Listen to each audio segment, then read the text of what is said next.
The sound of glass breaking was nothing compared to the gasp that filled the dining hall. Evelyn Turner, dressed in pearls and pride, had just grabbed Grace, the quiet maid, and ripped her uniform right there in front of 20 elite guests. For a moment, the grand chandelier above seemed to stop glowing. Grace stood frozen, her hands shaking, her dignity torn with the fabric. And then Jack Turner rose from his seat, his eyes filled with anger. Grace was 28, a young black woman with a calm spirit and soft hands that had learned to work hard since childhood. She lived quietly, never drawing attention to herself, but inside the Turner mansion her presence was felt. She cleaned, served, and kept her head down, but her grace, the very thing that gave her name meaning, did not go unnoticed, especially not by Jack Turner. Jack, the millionaire heir in his early 30s, admired her from the moment she started working in the house. It wasn't just her beauty, though her dark eyes carried something rare. It was her patience. The way she endured sharp words without breaking. The way she treated everyone, from gardener to butler, with the same quiet respect. But admiration is dangerous when eyes are always watching, and the sharpest eyes of all belonged to Evelyn Turner, Jack's mother. Evelyn was a woman who carried power in every step. She had built her life on rules, wealth, and appearances. To her, the staff were not people with stories, they were simply tools. And Grace, no matter how humble, began to irritate her. It started small. "Don't walk so loudly in the halls," Evelyn snapped one morning, though Grace's steps had been light as air. Another time, when Jack complimented the table arrangement, Evelyn cut in. It was the florist's work, not the maid's. Grace always bowed her head, answering softly, "Yes, ma'am." But Evelyn noticed how Jack's gaze lingered on Grace, how his voice softened when he spoke to her, and that, to Evelyn, was dangerous. One afternoon, Evelyn's close friend Margaret Dawson came to visit. As Grace served tea on the terrace, Margaret's eyes narrowed. "She's rather pretty for a maid," Margaret whispered. Evelyn's face hardened. "Pretty?" She gave a short laugh. "She's ordinary, and she will never be more than help in this house." Grace heard the words, though she pretended not to. She placed the sugar bowl down gently, as if nothing cut through her heart. But Jack saw more than anyone realized. One evening he stopped Grace in the corridor. "You don't have to take her words," he said softly. Grace looked up at him, steady as always. "It's my work, sir. Words can't change that." But Jack's jaw tightened. "One day I'll show you that you're worth far more than the way she treats you." Grace lowered her gaze quickly, knowing someone could overhear. Yet deep inside, a tiny warmth sparked, something she would never dare admit. The mansion soon buzzed with preparation for an upcoming dinner. Evelyn planned it with military precision. The guest list included wealthy families, business partners, and society's elite. Every fork was polished, every flower placed perfectly. To Evelyn, the evening was more than dinner. It was a stage to show her control. But to Grace, it was a test. Clara, the other maid, whispered as they laid the silver, "She's planning something. Be careful." Grace only replied, "We'll do our work, that's all." Still, a storm was brewing. Evelyn had watched Jack watch Grace too many times. She needed to make a statement, loud, cruel, unforgettable. The night before the dinner, Evelyn called Grace to the drawing room. The older woman's voice was calm, but her words cut deeper than any shout. "You may fool others with your quiet ways, but listen carefully. This is not your home, you are not family, and you will never, ever think of my son as anything more than your master. Do you understand?" Grace bowed her head. "Yes, ma'am." "Good," Evelyn said, her eyes cold. "Because if you forget, I will remind you in front of everyone." Grace left the room with her heart heavy, but her steps steady. She told herself it was only work, only another storm to endure. But storms, no matter how quiet, always break. And on that night of that dinner, under the glitter of chandeliers and in front of the city's most powerful families, Evelyn Turner would make her cruel move, one that would leave the entire house speechless. The night of the dinner came with the weight of expectation. The Turner mansion glowed with golden light, every chandelier blazing, every silver fork shining like a mirror. Outside, luxury cars lined the driveway.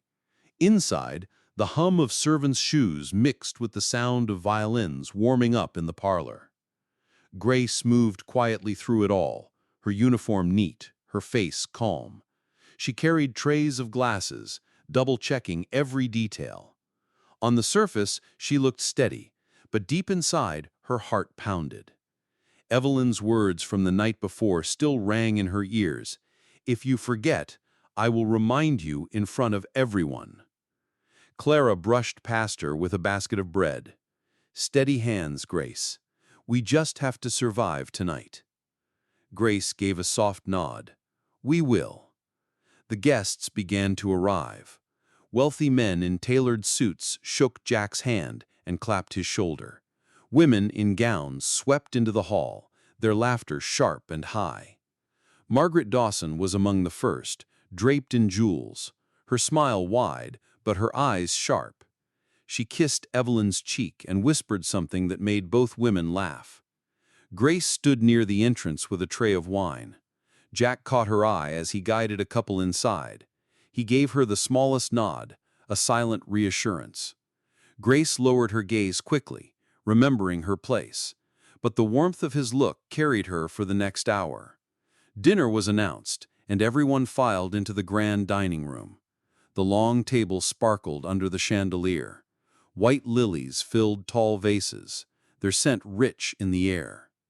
Guests took their seats, servants moved swiftly, and Evelyn Turner sat at the head of the table, proud and composed.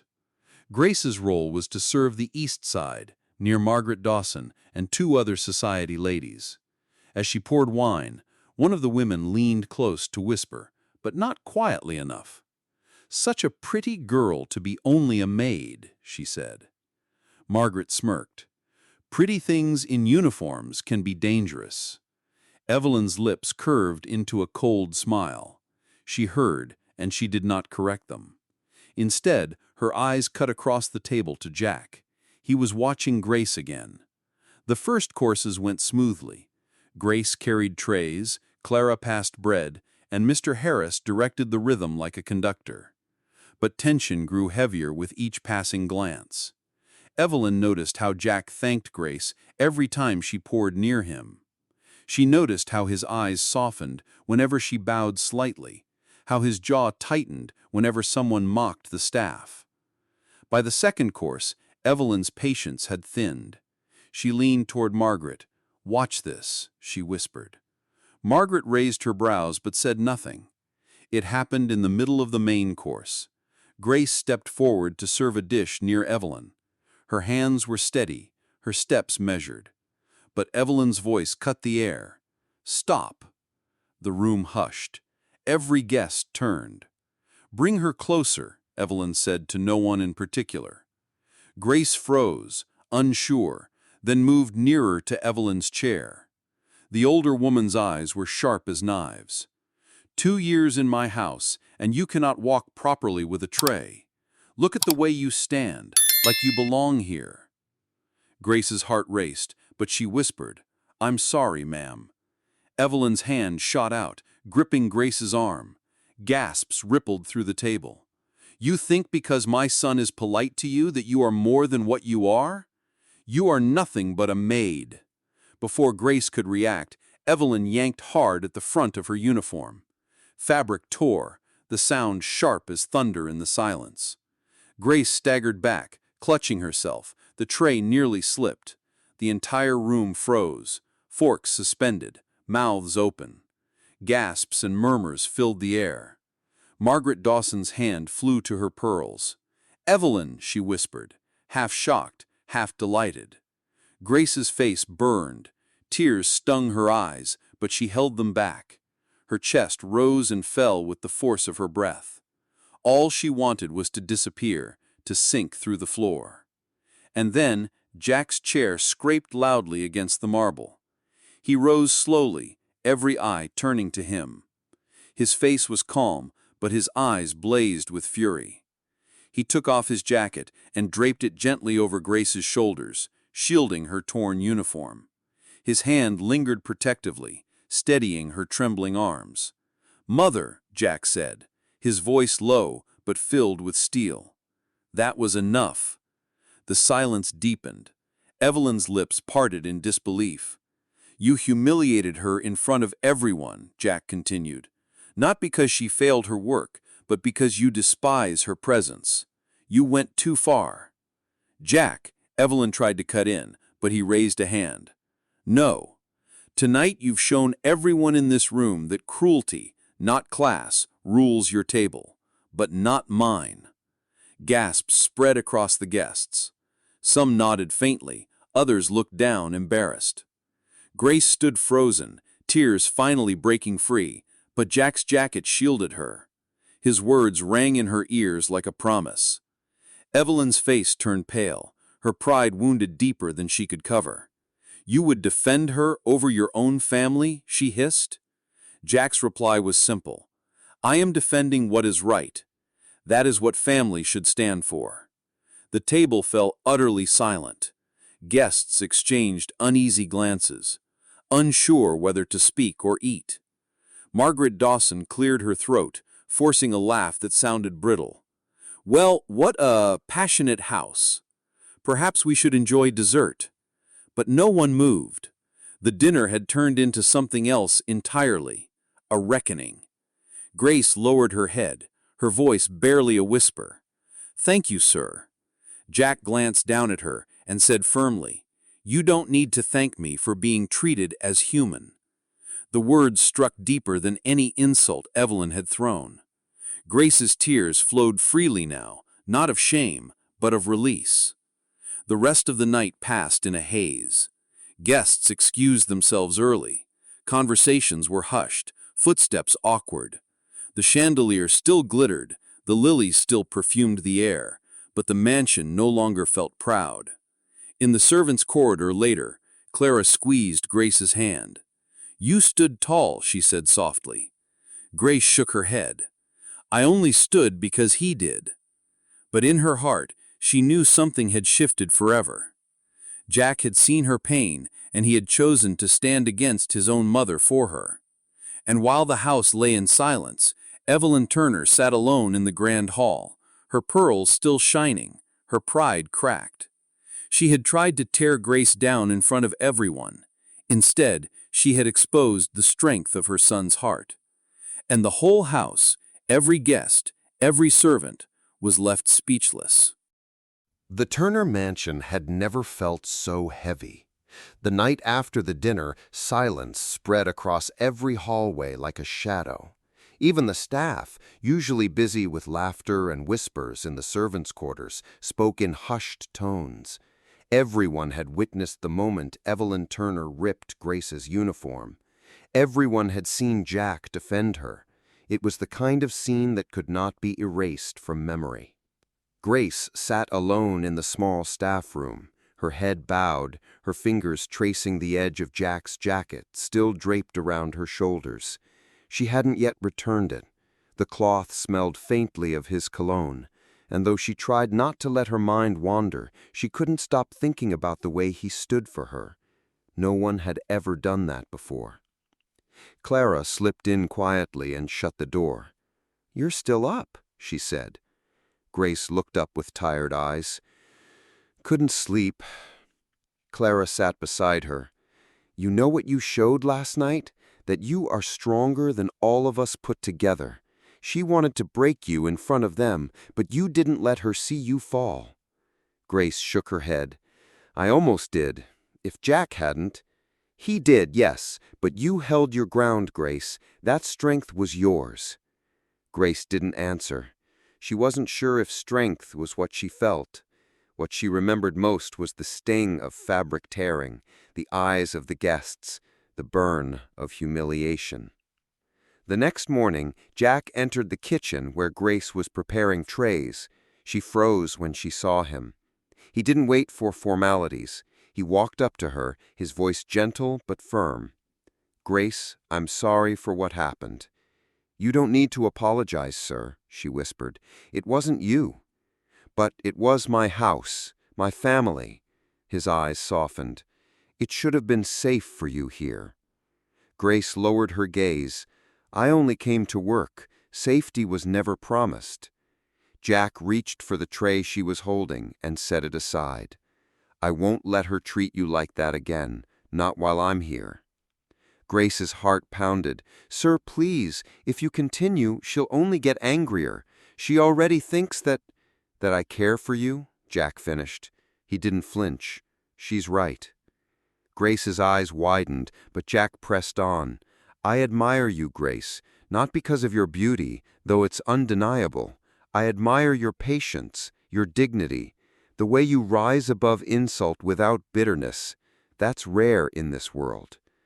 Grace felt her throat tighten.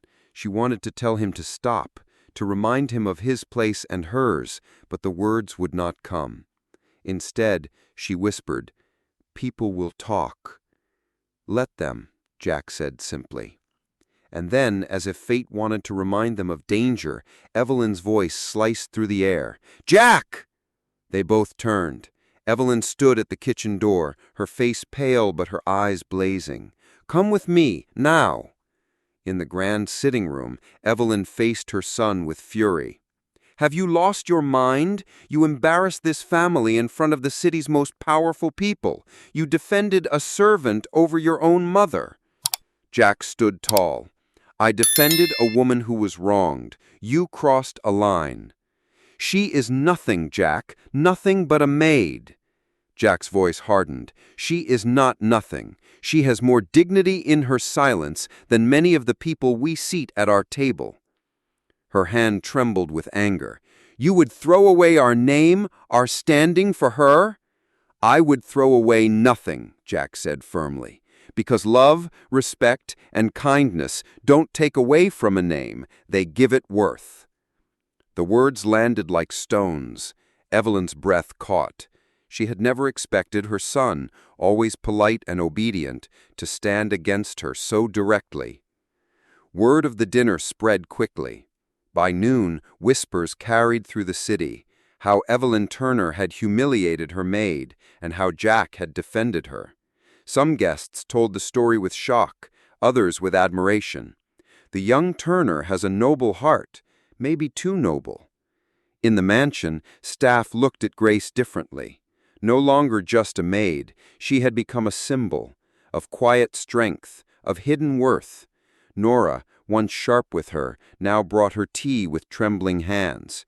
Even Mr. Harris, the old butler, gave her a nod of respect, as if to say, "You've earned your place." But Grace herself did not feel triumphant. She felt exposed, caught in a storm she had never sought. That night she prayed quietly in her small room. "Lord, I never asked for this. I only wanted to work. If there is a way through this, guide me." A week later, Evelyn called for Grace. The older woman sat by the fireplace, her pearls absent, her face lined with weariness. For the first time, her voice carried no sharpness. "Sit," she said. Grace hesitated. "I'll stand, ma'am." She studied her. "You think I hate you." Grace said nothing. Evelyn sighed. "Perhaps I do. Not because of who you are, but because of what you remind me of. I built this life on rules, control, and class. Then you walked in with your silence, your patience, and without trying, you shook everything. I never meant to cause trouble, ma'am." "I know." Evelyn's voice cracked. "But Jack sees something in you that I cannot change. And last week, when he stood against me, for the first time I felt powerless." Grace's hands trembled, but she steadied them. "I don't want power, ma'am. I only want peace." Evelyn's eyes glistened. "And perhaps that is why he loves you." She looked away quickly, ashamed of the tears. "Go, continue your work." That evening, as the sun dipped low and painted the mansion gold, Jack found Grace by the garden steps. She wore her plain uniform, but his jacket still hung in her locker inside. He looked at her with the same steady gaze he had held at the dinner table. "My mother may never accept us fully, but I don't care. Grace, I want you to know I won't let fear silence what I feel." Grace swallowed hard. "And what is it you feel, sir?" Jack smiled softly. "That I love you, and that I always will." Grace's breath caught, her heart pounding like drums in her chest. She had no words, but the silence between them spoke louder than any. The Turner mansion remained grand.